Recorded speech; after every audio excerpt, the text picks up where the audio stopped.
Now supposing a landlord Sukram comes and hires one or two members of the family to work on his land.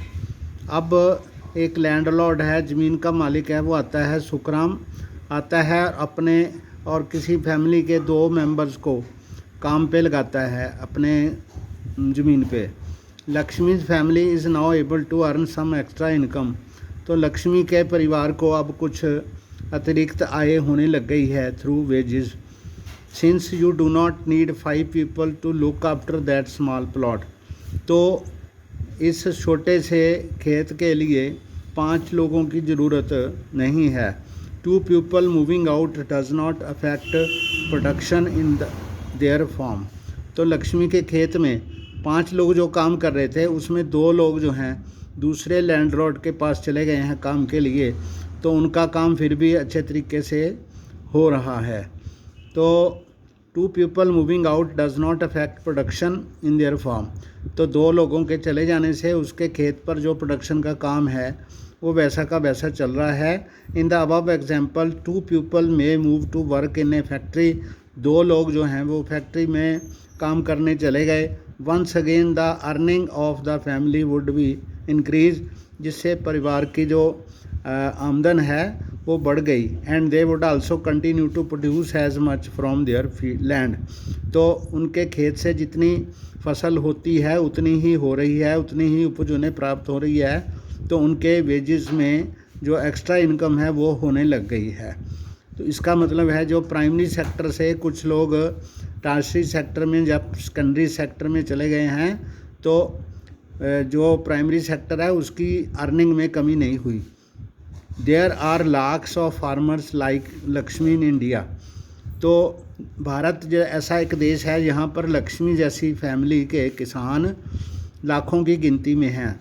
This means that even if we remove a lot of people from agricultural sector and provide them with proper work elsewhere. इसका अर्थ ये हुआ कि अगर हम primary sector से यानी कि खेतीबाड़ी के सेक्टर से कुछ लोगों को निकाल के दूसरे जगह पे काम पे लगा देंगे, एग्रीकल्चर प्रोडक्शन विल नॉट सफ़र. उससे हमारी राष्ट्रीय जो खेती की आमदन है, उपज है, वो कम नहीं होगी. The income of the people who take up other work would increase. तो जो लोग खेतीबाड़ी के काम को छोड़कर दूसरे कामों पे जाएंगे वहाँ उनकी इनकम जो है टोटल परिवार की इनकम में बढ़ जाएगी, वो उनकी पारिवारिक जो आमदन है वो बढ़ जाएगी. This under employment can also happen in other sectors. तो ये जो कम रोज़गार की स्थिति है वो दूसरे सेक्टर्स में भी हो सकती है. For example there are thousands of casual workers in the service sector in the urban areas. शहरी क्षेत्र में बहुत सारे ऐसे कैजुअल वर्कर होते हैं. कैजुअल वर्कर का मतलब जिनको कभी काम मिलता है कभी नहीं मिलता. सर्विस सेक्टर में होते हैं who search for daily employment. वो रोज़ाना रोज़गार ढूंढते हैं. They are employed as painter, plumber, repair person and other doing odd jobs. तो वो या तो पेंटर होते हैं, या प्लम्बर होते हैं, या मिस्त्री होते हैं, जो छोटा छोटा काम रोज़ ढूंढते हैं. Many of them don't find work every day. तो वहाँ पर एक जगह में चौक में वो लोग खड़े हो जाते हैं, वहाँ से काम पे लेके जाने वाले उनको वहाँ से लेके जाते हैं. तो उनमें से बहुत सारे ऐसे होते हैं जिनको रोज़ाना काम नहीं मिलता. Similarly we see other people of the service sector on the street pushing a cart और selling something where they may spend the whole day but earn very little. वहाँ पर कुछ दूसरे व्यक्ति में हमें दिख जाएंगे जो एक रेडी वाले होंगे, सब्जी बेचने वाले होंगे. तो वो सारा दिन काम करते हैं लेकिन फिर भी उनको बाद में लास्ट में जो दिन भर की कमाई है वो बहुत कम होती है. They are doing this work because they do not have better opportunities. वो ये काम कर रहे हैं, उनको ये काम करना पड़ रहा है क्योंकि उनके पास अच्छे अवसर नहीं हैं. Let us work these out. Table 2.2 share of primary sector in GDP and employment. तो ये 1972 में शेयर ऑफ एम्प्लॉयमेंट जो था जीडीपी का वो इसमें 74% था, इसमें इसका जीडीपी में 40% था। 2011-12 में ये कम होकर 49% हो गया और जीडीपी में इसका शेयर 12% रह गया। What are the changes that you observe in the primary sector over a span of 40 years? तो वहाँ 40 साल के वक्फे में उनमें अंतर आ गया। प्राइमरी सेक्टर की जो एम्प्लॉयमेंट थी वो कम हो गई और शेयर भी जीडीपी में उसका कम हो गया।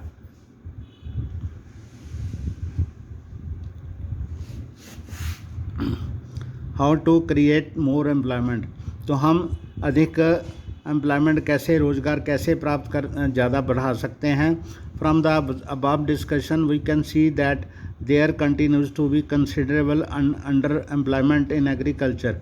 तो हम देखते हैं कि खेतीबाड़ी में बहुत सारे लोग जो हैं उनको दिन भर का, पूरे दिन की दिहाड़ी वाला काम जैसे होता है वैसे पूरा दिन उनका काम नहीं होता। उनका 2-4 घंटे का काम सुबह शाम होता है, जहाँ फिर कभी कटाई और बुआई के टाइम पे वो ज़्यादा काम करते हैं, बाकी सारा साल उनका काम रेगुलर नहीं होता, तो अंडर एम्प्लॉयमेंट होते हैं। There are also people who are not employed at all. वहाँ पर कुछ ऐसे लोग भी होते हैं जो बिल्कुल भी बेरोज़गार होते हैं, उनके पास कोई भी काम नहीं होता। In what ways can one increase employment for people? लोगों को ज़्यादा रोज़गार कैसे दिया जा सकता है? Let us look at some of them. Take the case of Lakshmi with her 2 hectare plot of unirrigated land. तो लक्ष्मी का हम एक ये केस लेते हैं एग्जाम्पल के तौर पे। उसके पास 2 हेक्टेयर का एक प्लॉट है जो कि वहाँ पर सिंचाई उपलब्ध नहीं है, यानी कि ट्यूबवेल वगैरह या कुआं वगैरह कोई ऐसा साधन नहीं है जिससे वो खेत को पानी दे सके, तो वहाँ पर वो रेन पर निर्भर करती है। The government can spend some money on और banks can provide a loan to construct a well for her family to irrigate the land.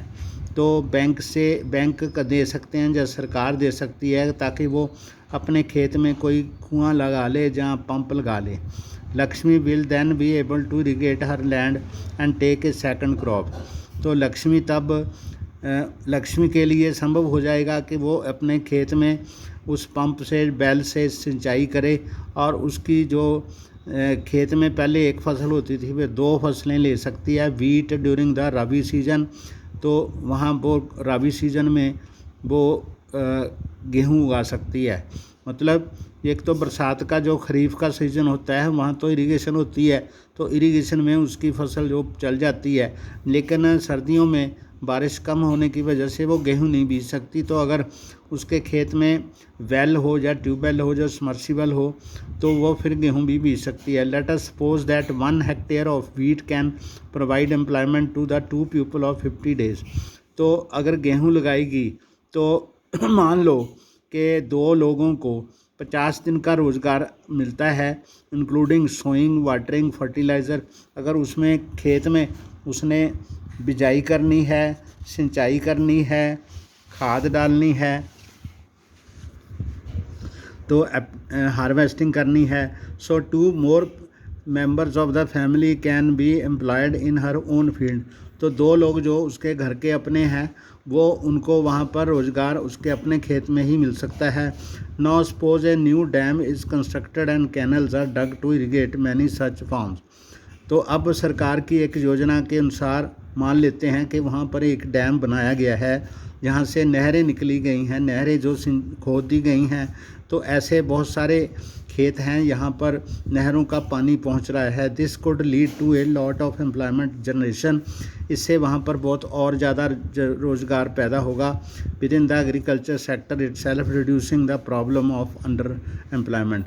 तो उससे जो खेतीबाड़ी सेक्टर है उसके अंदर रोज़गार की व्यवस्था हो सकती है, जो कि एक एग्रीकल्चर सेक्टर ऐसा अंडर एम्प्लॉयमेंट कम रोज़गार वाला एक सेक्टर सो बढ़िया बन सकता है। Now suppose Lakshmi and other farmers produce much more than before.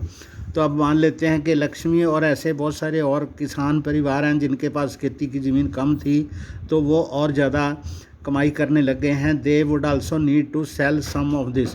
तब उनके पास अपने ज़रूरत से ज़्यादा उनके पास हो जाएगा तो वो उसको बेच भी सकते हैं। For this they may be required to transport their products to the nearby town, तब उनको अपनी जो उपज है उसको लेके जाने के लिए उनको यातायात की व्यवस्था की भी ज़रूरत होगी। If the government invest some money in transportation and storage of crops, अगर सरकार उसके लाने ले जाने में और उसके स्टोर करने में कुछ पैसे लगाए, और मेक्स बेटर रूरल रोड्स, और जो गांव की सड़कें हैं उनको बढ़िया बनाए, so that mini trucks reach everywhere, several farmers like Lakshmi who now have across access to water can continue to grow and sell these crops. तो अब वहाँ पर सड़कें बनने से, यातायात का प्रबंध होने से, स्टोर हाउस बनने से, लक्ष्मी जैसे जो किसान हैं उनके पास जैसे पानी की सुविधा है, वैसे वो अपनी फसलें जो ज़्यादा हो गई हैं तो वो उनको ज़्यादा बेच के और ज़्यादा कमाई कर सकते हैं। This activity can produce productive employment to not just farmers but also others such as those in the services like that transport और ट्रेड।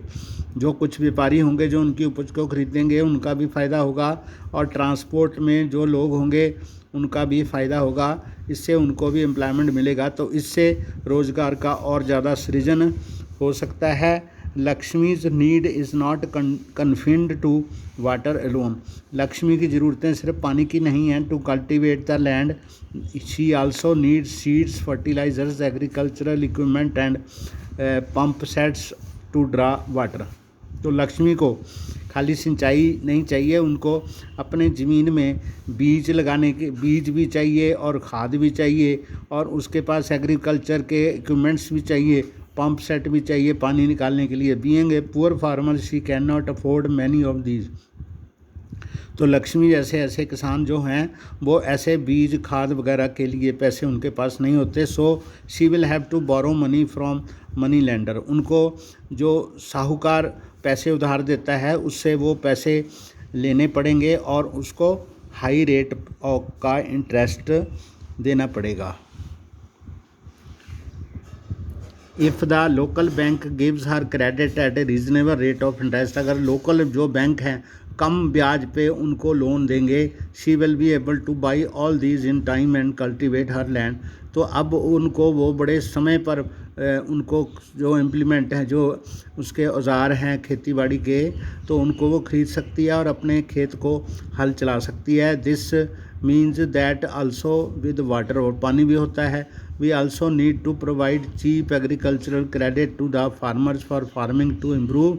तो हमें ऐसे किसानों को खेती बाड़ी में कम ब्याज पर उधार पैसे देने चाहिए, जिससे वो अपनी फार्मिंग को इम्प्रूव करेंगे तो वो पैसा वापस भी कर पाएंगे।